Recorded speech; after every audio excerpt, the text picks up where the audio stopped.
The United States is a country not made up of people, but in beliefs. Beliefs of freedom, liberty.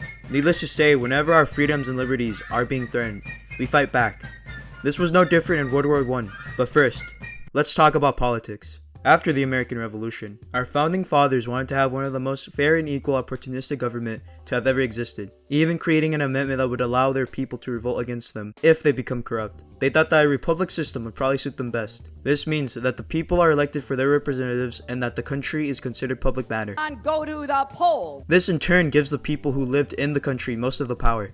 This is the map of the United States during the Great War, or now known as World War I. But before we talk about how we entered the war, I'll also summarize what happened leading up to the war. During the 19th century, they saw a social change due to slavery being abolished, and saw the rise of the first and second industrial revolutions, which also overlapped with the 19th and 20th centuries, which respectively led to massive urbanizations and much higher levels of productivity, profit, and prosperity. Because of this, American leaders sought to extend their control over areas like Cuba and the Philippines. The US generally adopted an isolationist foreign policy, remaining aloof from the disputes and tensions of Europe. This changed, however, when certain entities came to play.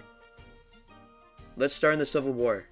Abraham Lincoln was the president at the time and led the charge against the Confederate States. He succeeded and in turn abolished slavery. After all that, all the slaves were reinstated. These slaves became new workers and sparked an industrial age to America. However, the government wasn't looking too good.